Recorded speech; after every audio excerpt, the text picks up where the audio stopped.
just about ready. And away they go. Taosia was a bit slow. Naviaski slow into stride, and Gulf Shardy was out the back in the early stages, showing plenty of early dashes. Smart Savannah to be up there with Fair Flight, and just behind them Pear Tree House and Silken Dalliance driving through along the inside from White Heart and Indian Lodge, and Jedi Knight is there as well. Parisian Star is further back. Lonesome Dude's got a fairly handy position, about 3 from the outside behind the leading pack as they sort themselves out. It's Silken Dalliance from Pear Tree House, and Indian Lodge is up there from Fair Flight and Jedi Knight. Just in behind them is Lonesome Dude. Then further back in the field is Smart Savannah as they head towards the turn. Marcan, Swallow Fight, Aberjanie is back there as well from Tapswell. Then Truant as they pass the 5. Right out the back is Taysir, but it's Silken Dalliance from Pear Tree House and Jedi Knight. Then Indian Lodge the outside from Fair Flight. White Heart is just behind them. Lonesome Dude is not that far away either.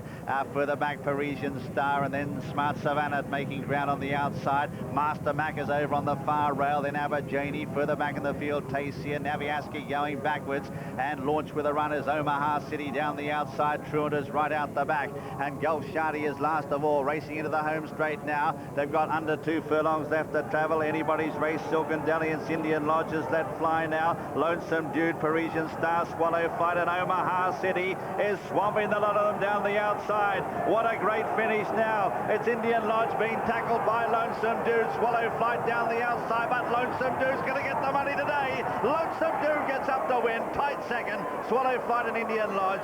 A gap then to Silken Dalliance, Omaha City there. That was tight as well. And White Heart is not that far away. Unlucky at Sandown, but gets the money today. Lonesome Dude on the far side. Tight second. Swallow Flight the near side, and Indian Lodge. That's the photo. Just behind them fourth, that's Omaha City on the near side. Just ahead there of Silken Dalliance, then Parisian Star. That's very tight for fourth. They're followed by White Heart. Naviaski is next. Further back Jedi Knight, then Taysir.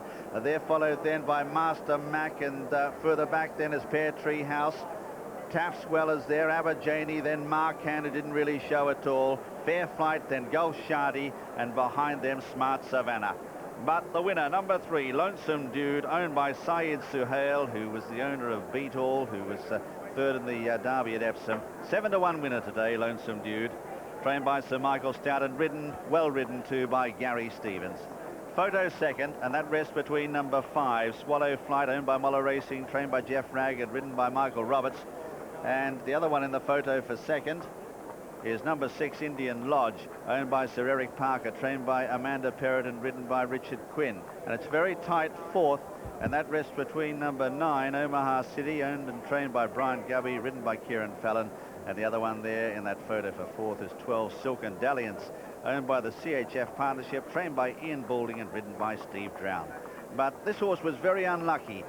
Should have won at Sandown Park, but Gary Stevens, who's finding his way around these courses pretty well now, has got up to win this big handicap, the William Hill Mile.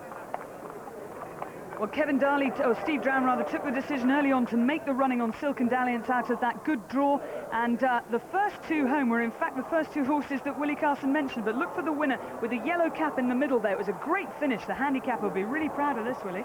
Yes, Gary, he was back in about 6th, 7th position, 2 off the rail, just in the right position in a big field like this. And of course he got a nice split coming to the 2, and then as he went past the furlong pole there, I thought, oh, he's run out of steam, but he gave his horse a couple of cracks, and Lonesome Dude, he took off, and he's just getting in the better of Indian Lodge there with Mace Roberts coming.